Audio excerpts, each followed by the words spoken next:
a nossa prece inicial, só uns avisos, né? O Centro Espírita Allan Kardec, que pertence à Sétima URI, da qual eu faço parte, nós estamos com o 40º ERF. Então, é importante que façam as inscrições, serão online. Qualquer coisa, entre em contato comigo, ou com o Kio, que a gente passa como fazer as inscrições. E também pedimos àqueles que não se inscreveram no nosso canal de YouTube do Allan Kardec, que se inscrevam para que a gente possa atingir um número mínimo de participantes, que vai facilitar muito na questão do registro da casa no YouTube e outras coisas que a gente consegue aproveitar com isso. Muito bem, acabando com os avisos paroquiais, né, que nem diz um amigo meu, vamos então passar a fazer a prece para a abertura da nossa palestra de hoje. Então, elevando os nossos pensamentos a Deus, a Jesus, agradecendo a eles pela oportunidade bendita de estarmos aqui reunidos neste momento de trabalho, nesse momento de conhecimento do seu Evangelho de luz. Somos gratos, Senhor, por estarmos na nossa doutrina espírita, por termos tido essa oportunidade bendita de sermos trabalhadores, de termos esse conhecimento que tanto nos ajuda e que nos ilumina. E rogamos, Senhor, que nesse momento possa nos envolver na sua paz, no seu amor, na sua luz, que possamos ter a nossa capacidade de compreensão, de discernimento ampliada para melhor compreensão daquilo que colocaremos nesta noite. Fica conosco, Senhor, agora e sempre, com a graça de Deus. Muito obrigado, que assim seja. Muito bem. O tema de hoje, meus amigos, é ensejo ao bem. É um capítulo, o capítulo 90 do livro Caminho, Verdade e Vida, pelo Espírito Emmanuel, na psicografia do nosso querido Chico Xavier. Então, no início desse capítulo, Emmanuel nos coloca assim, uma passagem de Mateus capítulo 26. Jesus, porém, lhe disse: Amigo, a que vieste? Então, aproximando-se, lançaram mão de Jesus e o prenderam. Essa parte desse texto evangélico, ele se refere, como devem ter notado, no momento em que Judas leva os soldados romanos para encontrar e prender Jesus. E ele dá, então, o famoso beijo para que os soldados que não conheciam Jesus pudessem saber quem que era a pessoa que eles tinham que prender. E aí a gente pergunta, mas o que tem a ver com o tema da palestra Enseja ao Bem? Então preste atenção nessa parte. Amigo, a que vieste? Como Jesus chamou Judas quando Judas leva os soldados romanos até ele. Mas para isso a gente precisa fazer um contexto aqui para entender o que nós queremos dizer com o tema evangélico dessa noite. Nós precisamos ver nos dias atuais como que está a nossa sociedade hoje em dia, né? A nossa sociedade, ela está num momento de sentimentos extremistas, extremamente exasperados. Esses sentimentos, a gente tem visto que qualquer coisa que nós falemos, qualquer coisa que nós coloquemos uma opinião nossa, nós estamos correndo o risco de sermos interpretados de uma maneira extremamente exasperada por irmãos nossos. Então, a gente vê isso muito na questão política hoje. Direita, esquerda, centro, não importa.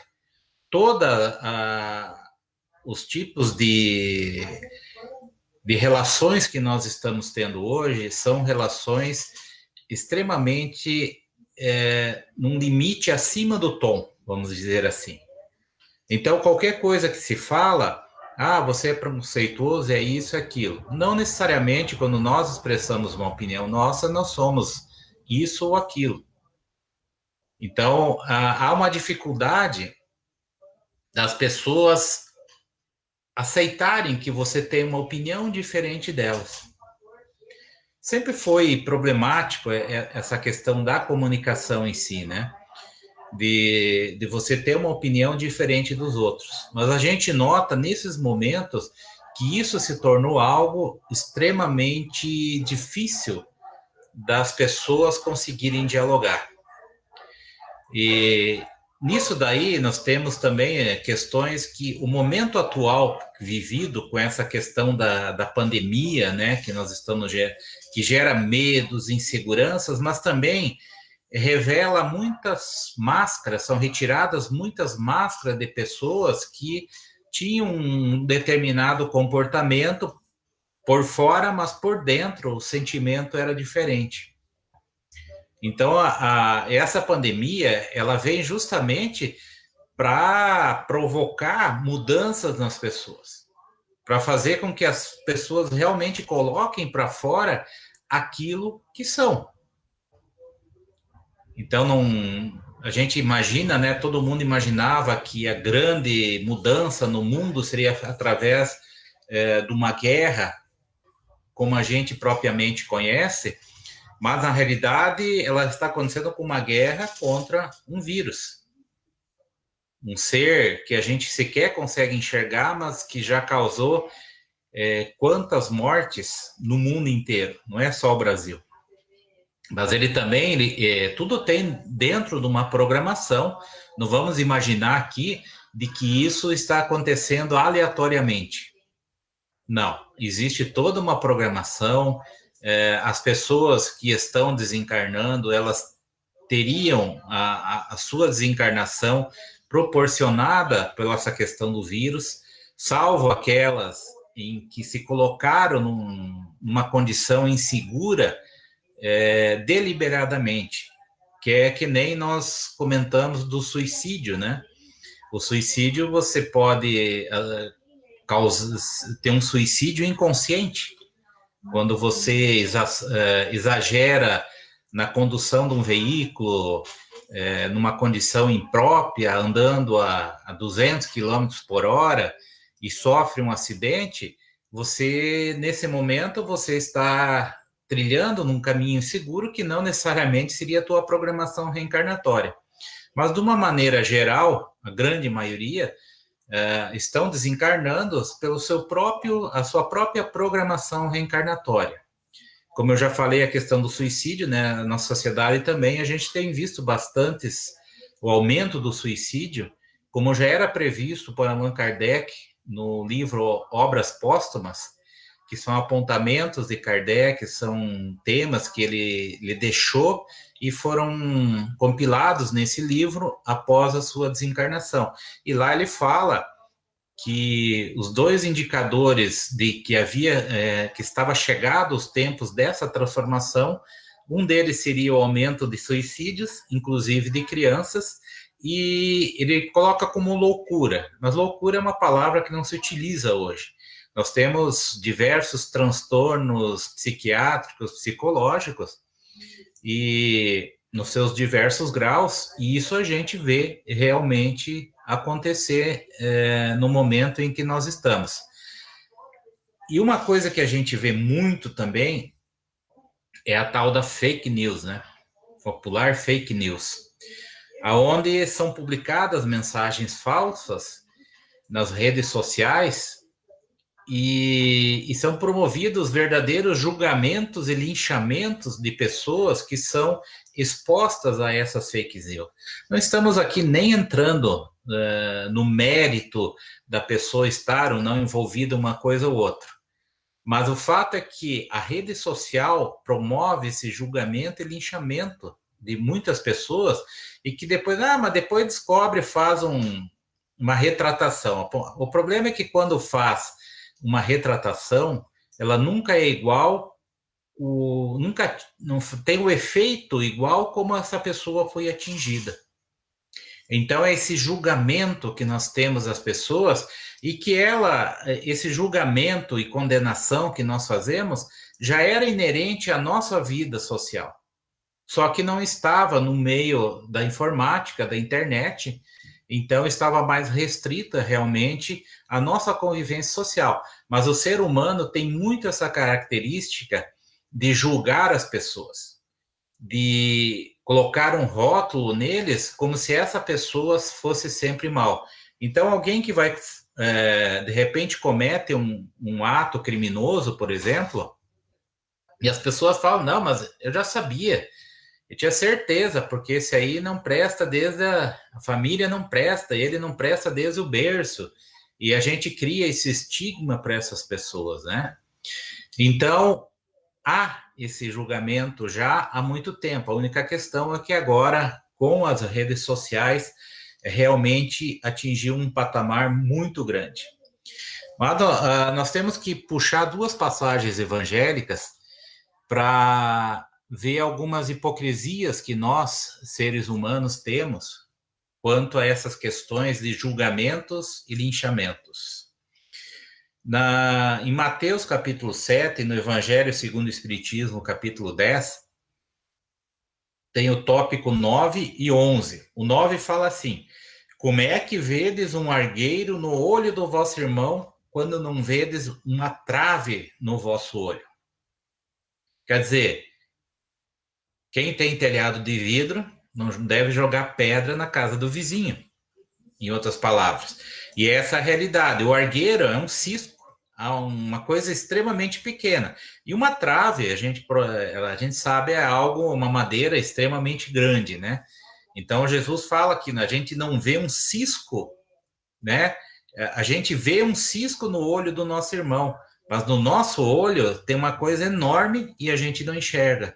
É essa hipocrisia humana que nós temos de julgar as pessoas, de enxergar os seus mínimos defeitos, mas nós não conseguimos enxergar os nossos defeitos, que é uma grande questão. Então, a gente se torna pessoas extremamente hipócritas, porque nós somos tão imperfeitos quanto aqueles que nós julgamos.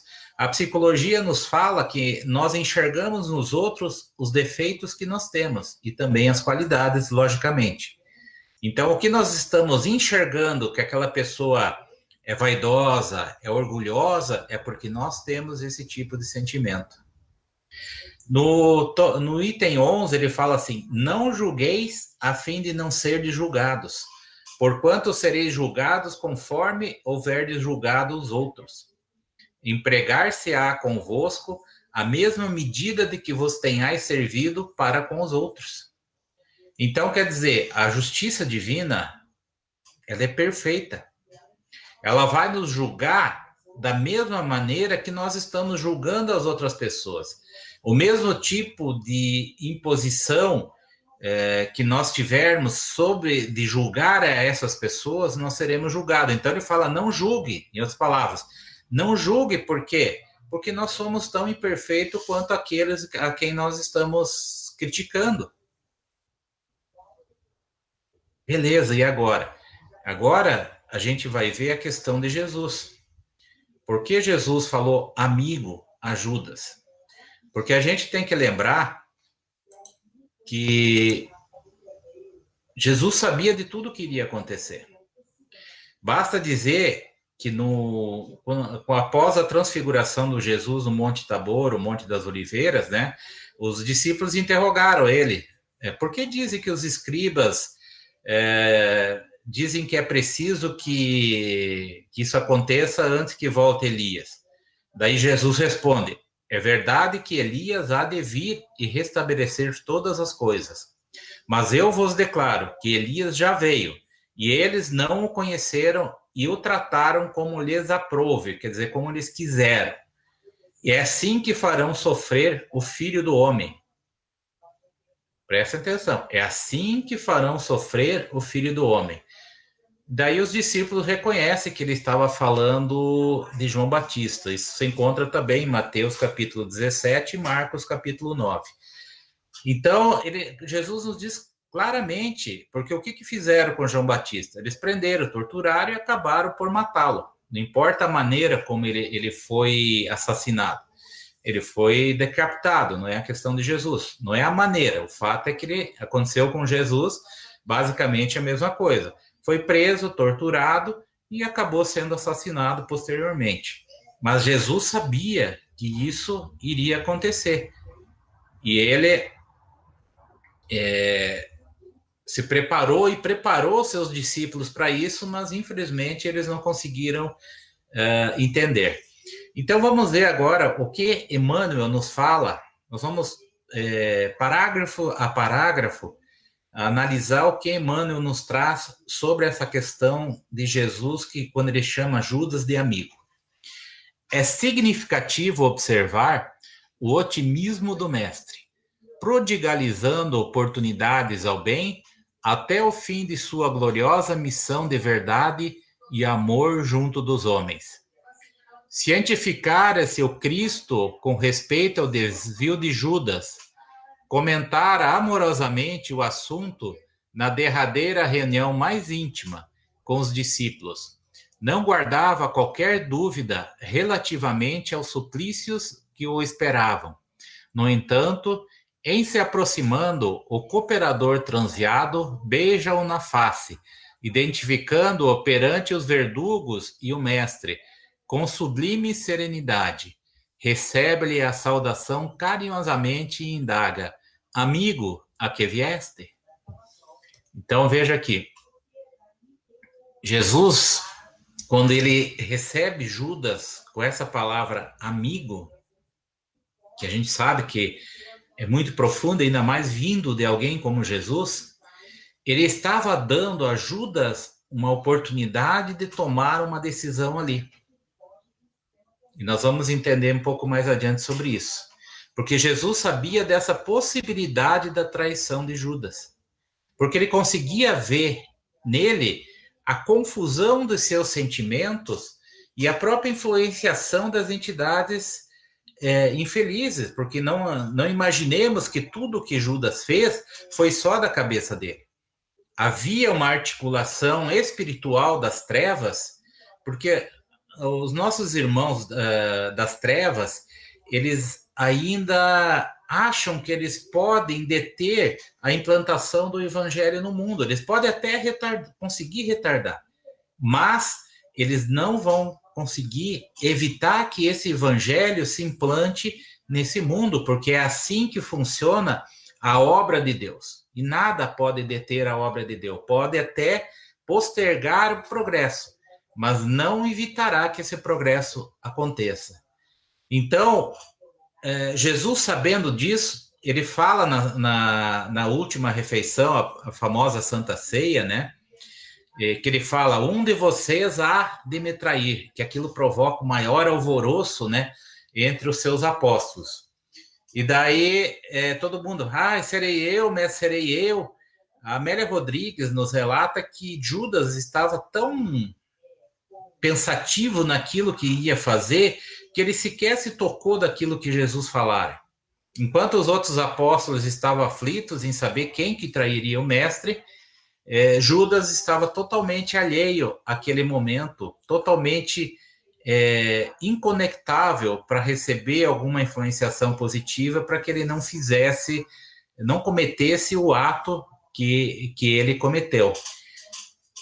Agora, não imaginemos também que Judas não acreditava na obra da implantação do reino de Deus na Terra. Judas acreditava piamente naquilo que ia acontecer.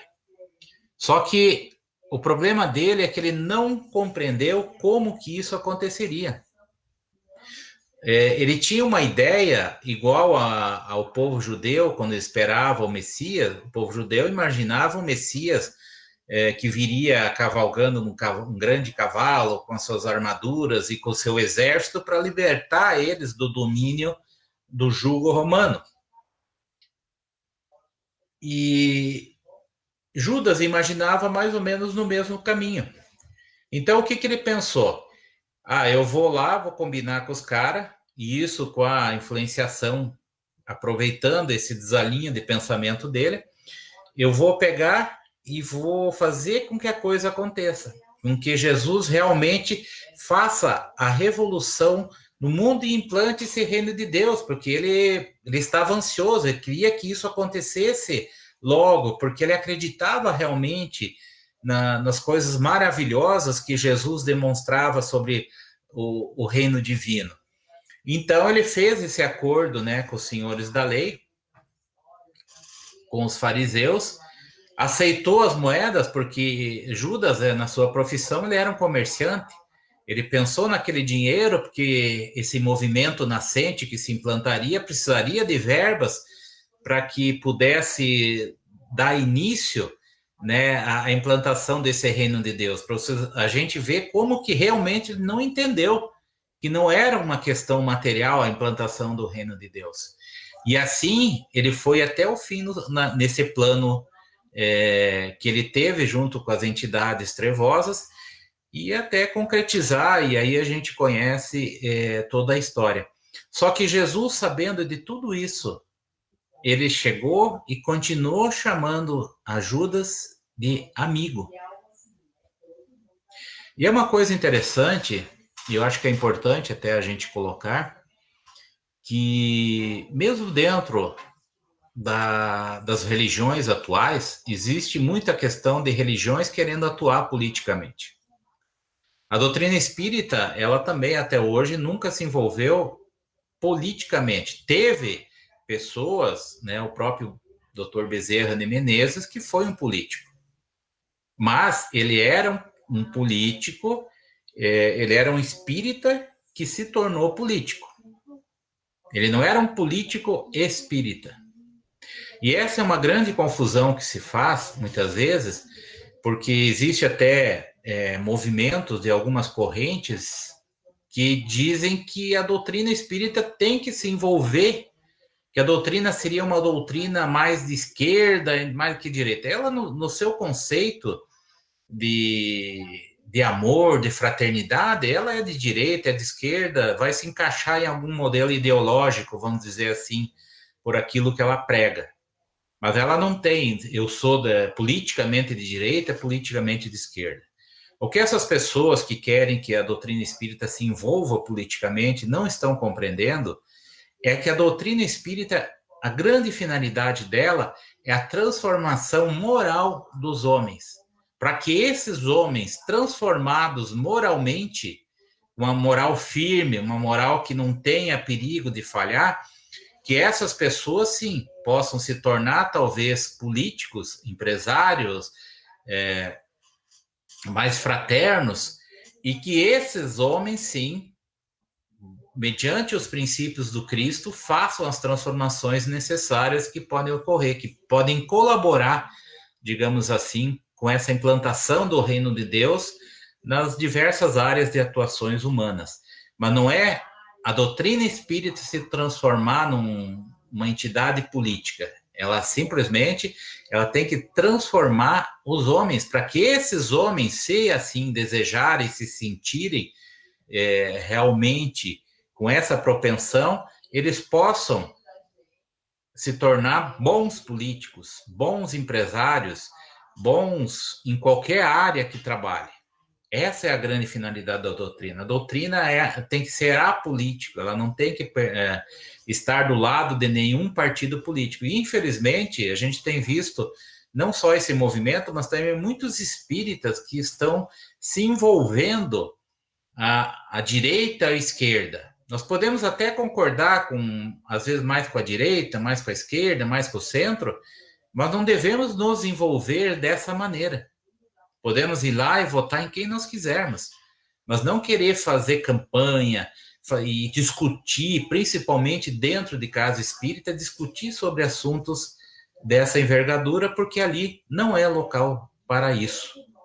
Então fica esse alerta para que nós tomemos muito cuidado para não trazer toda essa questão humana para dentro da casa espírita, que não é essa a finalidade.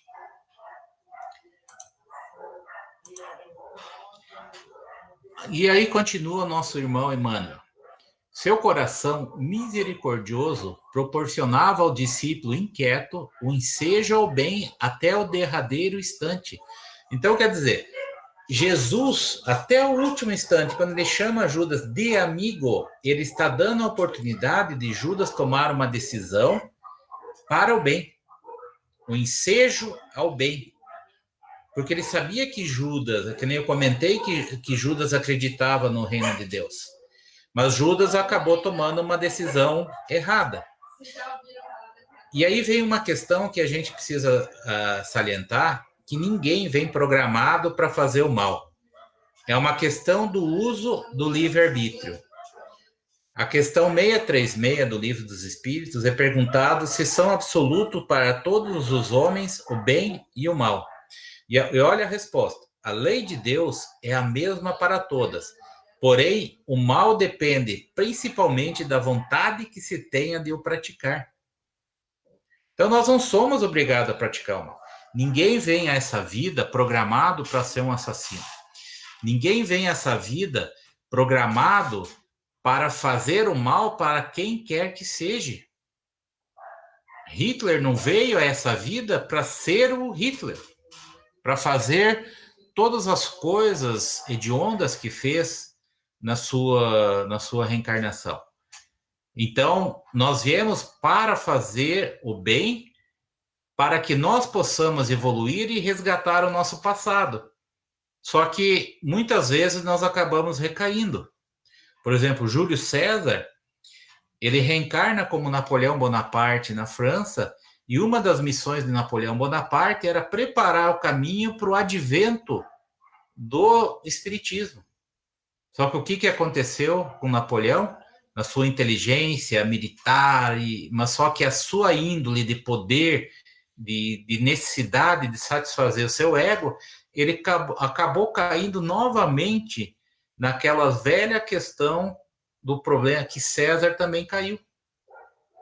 De querer realmente se dominar o mundo para que esse mundo fosse mandado por ele.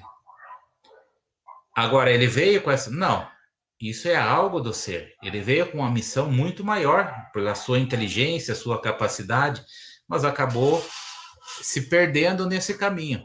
Então, ninguém vem aqui. O mal que nós fazemos, como também o bem, mas o mal principalmente, é uma decisão nossa, é uma decisão de livre-arbítrio. Então, não adianta dizer, mas eu só fiz isso porque eu fui influenciado pelos espíritos. É uma desculpa que nós damos quando conhecemos a questão espiritual, é uma desculpa que nós damos para justificar os nossos atos. Os espíritos podem nos influenciar? Podem. Só que a decisão final é nossa. Mas e quando já está num clima de possessão, que a pessoa está totalmente possuída, que tudo é relativo à sua capacidade de responder pelo seu livre-arbítrio. Mas o princípio de se deixar ser dominado por um processo obsessivo, em uma dominação que existe das suas ações, isso foi decisões nossas que nos levaram a esse quadro. Então, lá, no início do processo, as decisões erradas foram nossas. Então, Judas, ele teve, até aquele momento, a oportunidade de tomar uma decisão diferente da decisão que ele tomou, que era de entregar Jesus. Mas ele deu seguimento. Como diz Jesus, o escândalo é necessário, mas ai por quem vem ao escândalo. E foi o que aconteceu com Judas. Quando ele se tocou de que aquilo que ele imaginava que Jesus iria reagir, que ia fazer com que o seu poder, que dizimar aqueles soldados e implantar o seu reino de Deus à força, não aconteceu, pelo contrário, Jesus se entregou plenamente. Ele foi tranquilo, ele foi em paz e passar por tudo que ele passou. Quando Judas vê o erro que ele cometeu, ele comete um erro ainda maior, que é se suicidar, não tendo capacidade de conviver com seus erros. Muitas coisas que a gente tem visto no mundo atual, da questão dos suicídios, estão relacionadas a essa dificuldade das pessoas lidar com os problemas existentes na sociedade, na sua vida. Porque esses problemas fazem parte são resgates de nossos passados, dos atos que nós praticamos em vidas anteriores. Só que muitos irmãos nossos, infelizmente, ainda eles procuram fugir, até por não terem muitas vezes o conhecimento de que a morte não é o caminho, porque não, a morte propriamente dita não existe. Nós continuamos vivos. E quando nos suicidamos, ainda sofremos as consequências desse suicídio. Além de a pior descoberta que nós temos é que nós descobrimos que a vida não acaba. Então, os problemas que nós tínhamos, eles continuam e ainda aumentam muito mais com o ato que a gente comete. Continuando, Emmanuel nos fala assim: embora notasse Judas em companhia dos guardas que lhe efetuariam a prisão, dá-lhe o título de amigo. Não lhe retira a confiança do minuto primeiro, não o maldiz, não se entrega a queixas inúteis, não o recomenda à posteridade com acusações ou conceitos menos dignos. Então, Jesus não condenou Judas. Ele usou daqueles princípios, né? A gente costuma chamar no doutrina espírita de BIP, né? B de benevolência, I de indulgência e o P de perdão. Então, ele deu essa oportunidade para que Judas mudasse. Não mudou, tomou aquela decisão, ele cumpriu aquilo que as coisas deveriam acontecer, mas ele com certeza respondeu pelo ato que cometeu. Agora, porque isso faz parte da lei divina de nós responder por todos os nossos atos, né? Agora, Jesus abandonou Judas, nós vamos ver que não foi bem assim, né? No último parágrafo desse texto, Emmanuel nos fala assim: nesse gesto de inolvidável beleza espiritual, ensinou-nos Jesus que é preciso oferecer portas ao bem, até a última hora das experiências terrestres, ainda que ao término da derradeira oportunidade, nada mais reste além do caminho para o martírio ou para a cruz dos supremos testemunhas. Até a última hora da experiência terrestre, nós temos que dar aos nossos irmãos a oportunidade deles tomarem uma decisão para o bem. Por isso, ensejo ao bem. Todas nós temos condições de tomar essas decisões. Quantas pessoas a gente conhece de histórias ou já viu em nossas vidas que chega no momento que ele está ali naquele ponto extremo de tomar uma decisão que vai gerar consequências terríveis para a vida dele e de outras pessoas. E ele chega na hora e refuga. Não comete, por exemplo, um assassinato. Ah, tinha que matar uma criança. Às vezes a gente vê uma pessoa que é um assassino, já matou 30, 40 pessoas, e ele chega na hora para matar uma criança, e ele chega em cima da hora e ele desiste. Porque alguma coisa de bem, de ética, tinha dentro dele, que impediu que ele cometesse aquele ato com aquela criança. Então, nós temos sempre que acreditar nessas pessoas, que elas poderão tomar as decisões que são corretas, porque isso vale para nós também. Ou nós nunca erramos nas decisões que tomamos. E depois nós pensamos assim, mas coisa séria, se eu naquela hora eu tivesse decidido não fazer, não estaria na situação que eu estou passando agora. Quantas vezes? Todos nós já passamos por isso, de pequenas decisões a grandes decisões. A realidade é que nós passamos realmente na questão do uso do livre-arbítrio. Se nós não tomássemos decisões erradas, nós não estaríamos nesse mundo ainda de provas e expiações. Nós estaríamos em um lugar melhor já a nossa evolução já estaria mais adiantada. Se nós estamos por aqui passando dificuldades, talvez com alguns raros missionários no nosso meio, na humanidade,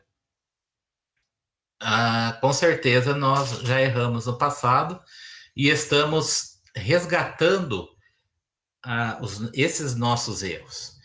Mas daí mas E se eu acreditava na pessoa e ela tomou essa decisão errada, o que fazer? Vamos continuar orando por elas. Vamos orar por essas pessoas. Quando a gente vê uma notícia de um crime que a gente considera hediondo, a pessoa fulano matou ciclana, né? A gente ouve falar muito hoje em dia do feminicídio, né? E daí o que acontece? A gente, qual que é as linhas de pensamento que a gente ouve? As pessoas se condoendo com a vítima, que é muito justo, mas execrando aquela pessoa que cometeu esse ato errado. Quando na realidade nós deveríamos ter uma atitude de nos condoer e orar por ambos. Porque aquela pessoa que sofreu aquele tipo de agressão, de assassinato, seja lá o que for, ela tinha o porquê passar por aquilo espiritualmente falando. Mas aquela pessoa que comete esse ato, ela não teria necessidade de cometer. Então, uma está se libertando, a que sofre agressão. A outra está se endividando. E aí nós temos que realmente orar por todos os irmãos envolvidos nesse processo que a gente vê. Ah, mas eu não consigo orar por aquela pessoa que cometeu esse ato. Pelo menos não vamos mandar a ele os nossos influxos mentais negativos. Porque é o que nós fazemos comumente nessas histórias. A gente toma o partido, é muito natural disso acontecer, mas a pessoa que fez a agressão, nós mandamos a eles uns petardos mentais, e esses petardos mentais, os nossos pensamentos, chegam no seu destino e prejudicam aquelas pessoas. E nós, então, vamos ser cúmplices também do sofrimento daquela pessoa. Porque nós temos que procurar amparar as pessoas que precisam, mas a gente tem uma questão que nós não podemos desejar o mal a outra pessoa. Porque nós, numa situação dessa, que nós sejamos aquelas pessoas que cometeu esse ato errôneo, nós vamos desejar que todas as pessoas do mundo desejem o nosso mal. Se nós não tivermos um profundo estado depressivo, com algum problema psicológico, nós não vamos desejar, porque nós não queremos que isso aconteça para nós. Então, não vamos querer que isso aconteça para os outros. Que Jesus já nos falava que a gente não deve desejar aos outros o que nós não queremos para nós. Então, a nossa atitude como cristãos, como seres do bem, que nós queremos realmente evoluir para isso, é de nós termos essa consciência de que nós precisamos nos condoer e orar por todas as pessoas que estão envolvidas nesse processo, nesse drama que a gente muitas vezes acompanha nos noticiários, na vida pessoal. Essa é a grande questão. E com Judas não foi diferente. Mas como assim? Jesus não desamparou Judas, mesmo depois dele cometer esse ato e mesmo depois de Judas se suicidar. Amélia Rodrigues nos narra que depois que Jesus partiu, né, desencarnou, ele foi, em determinado momento, até as regiões de sofrimentos, aonde espíritas suicidas se debatiam em sofrimento pelos atos que cometeram. Ele foi dar o amparo a Judas. E eu fui até procurar o meu notebook antigo, o cadernão, né, onde eu tinha esse texto que a Amélia Rodrigues nos coloca, eu acho muito legal, muito bom ouvir isso, e toda vez que eu tenho oportunidade eu falo dele. Eu já devo ter falado em alguma outra palestra. Mas, enfim, olha o diálogo de Jesus com Judas. Ou melhor, o que Jesus falou com Judas, porque ele não estava em condições de dialogar. Ele fala assim: Judas, sou eu. Confie e espera. Nenhuma de minhas ovelhas se perderá. Perdoa-te, renovando as esperanças e apaziguando teu coração. Nunca te condenarei e nem te abandonarei. Hoje começa época nova, e amanhã é o dia da vitória. Nos comenta o espírito Amélia Rodrigues que Judas, então, adormeceu e descansou, se fortalecendo para as futuras e redentoras expiações. E foi assim que aconteceu. Judas passou diversas reencarnações, resgatando seus erros e aprendendo. O espírito Humberto de Campos, ele traz várias informações da questão espiritual e ele faz uma entrevista com Judas, aonde ele pergunta com Judas como que ele convive, porque a palavra, o nome Judas gerou um estigma muito grande, principalmente nos cristãos, nos denominados cristãos, né? Porque para mim, cristão é aquele que procura cumprir, tenta pelo menos cumprir os ensinamentos do Cristo. E aí nós temos cristão em todas as religiões, como também temos entre ateus pessoas que são muito mais cristãos do que aqueles que batem cartão todo dia na igreja. Mas enfim, até hoje a palavra Judas gera um estigma muito grande. Eu, pelo menos, não conheço. Talvez alguém conheça alguém que tenha o nome de Judas. Mas é uma raridade. Não sei se algum pai, alguma mãe colocaria esse nome, porque o filho já cresceria com um peso muito grande. Até já vi, lendo sobre essas questões, que existem pessoas, por exemplo, com o nome de Hitler. E um deles que deu a entrevista disse que ele hoje convive bem e tudo, porque o pai dele tinha uma ideia de que não era o nome que fazia com que a pessoa se tornasse boa ou ruim, e ele colocou no filho dele o nome de Hitler para provar isso. Logicamente, não é uma coisa que a gente recomenda que seja feita com os nossos filhos, porque ele já cresce, quer queira, quer não, pelo nível da nossa sociedade de julgamento e de estigmatização de situações e de nomes. A criança ela cresce realmente já com uma carga muito grande para superar. Mas enfim, nas Judas, sinceramente, até hoje eu não encontrei. Mas a realidade é que nós temos aí uma prática, né, principalmente de católicos, de irmãos católicos, da malhação do Judas, que é uma expressão, alguns falam que é brincadeira, mas no fundo é uma expressão de ódio em relação a Judas, porque ele ajudou a matar Jesus. Como que se Jesus estaria conosco até hoje, né, em corpo físico, convivendo conosco, assim como muitos cristãos acusam o povo hebreu de ter matado Jesus. E não é. Jesus veio para passar aquilo que tinha que passar. Ele deixou muito claro na sua preleção do seu evangelho. Agora, como que isso aconteceria?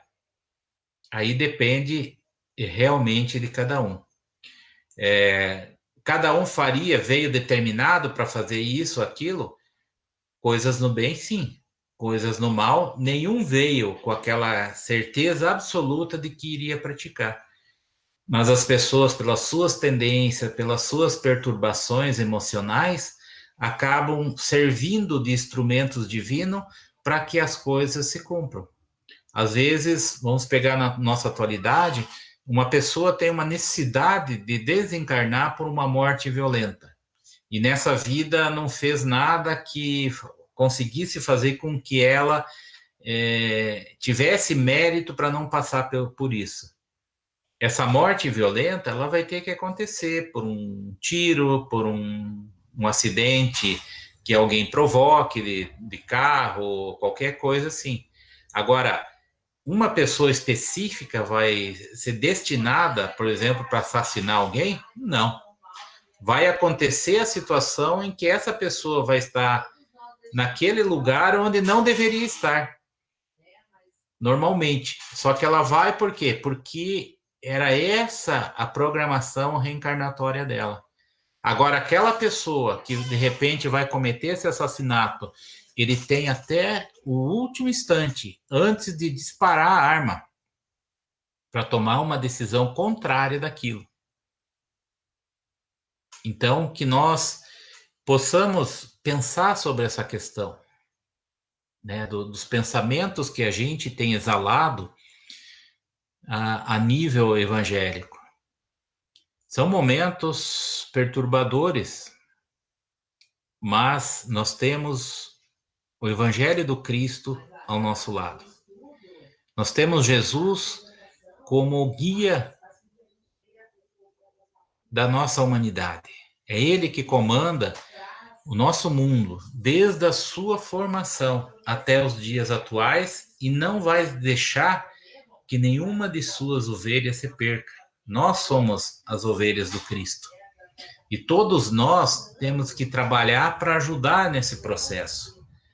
Então, como nós temos o conhecimento evangélico, seja da religião que for, porque toda religião, ela prega o amor, ela prega o bem. Apesar dos exemplos, muitas vezes, que a gente vê de próprios líderes dessas organizações. Mas nós temos que pensar em Jesus. Como que Jesus agiria nesse instante? Será que Jesus condenaria? Jesus não. Não. Jesus, ele pregava e demonstrava o amor em todos os momentos da sua vida. E é esse amor que ele quer que nós vivenciemos. Quando ele fala aos seus apóstolos, pouco antes de partir, amai-vos como eu vos amei. Ele não estava dizendo somente aos seus apóstolos daquela época. Ele estava dizendo, passando essa mensagem a todos os seus irmãos, que somos nós, a humanidade inteira, encarnada e desencarnada, para que nós amássemos como ele nos amou, porque esse amor de Jesus é um amor maior, é um amor muito diferente dos tipos de amores que a gente exerce na nossa sociedade hoje. Ah, mas é tão difícil. É difícil, mas não é impossível. Mas primeiro nós temos que ter essa determinação. Como toda pessoa que tem uma determinada doença, um determinado vício, a primeira coisa para sua cura, ela precisa admitir que ela realmente é doente, que realmente ela tem aquele vício. A partir dali, ela deu o primeiro passo para sua cura. É como quando desencarnamos, qual a primeira questão que nós temos que ter para sermos amparados do lado espiritual? Primeiro é o nosso comportamento desse lado. Que tipo de comportamento nós tivemos? Mas se nós não tivemos nenhum comportamento que nos livre de uma temporada umbralina, né, um spa no umbral, nós temos que entender que a primeira coisa para que nós possamos ser realmente amparados é nós nos arrependermos sinceramente dos atos errôneos que nós cometemos. A partir daí, nós começamos a dar um passo para o amparo e para o começo de uma vida nova. Assim como Judas, depois que o Cristo foi lá e disse essas palavras para ele, que nunca ele condenaria nem abandonaria, né, que nenhuma de suas ovelhas se perderia, ele descansou e se preparou, depois de amparado, para futuras e redentoras reencarnações.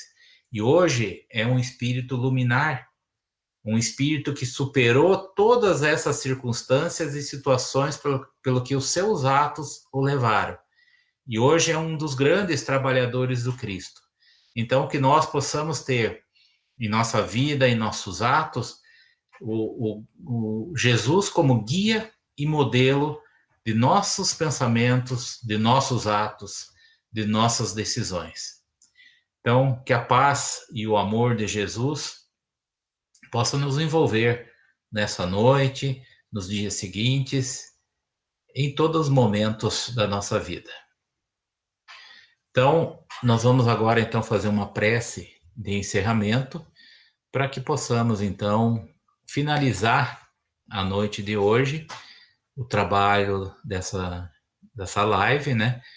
E convidando já para que a gente curta as lives, para que a gente faça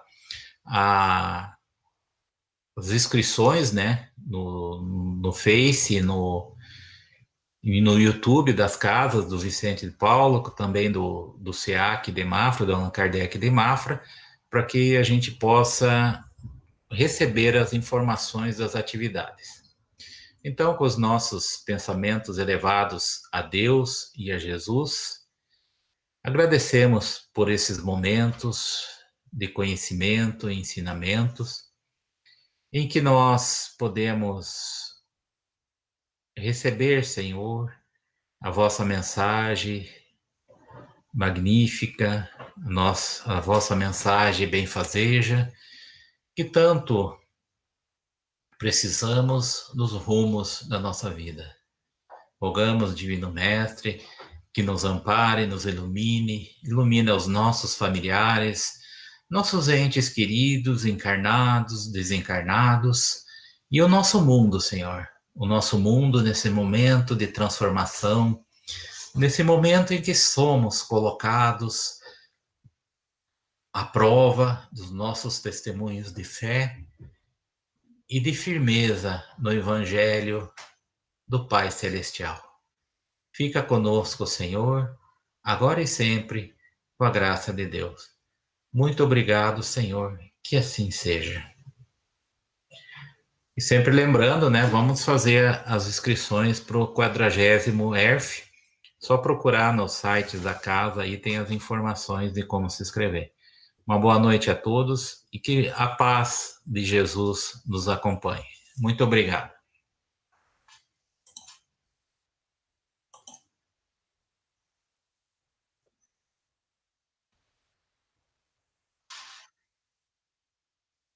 Deu certo?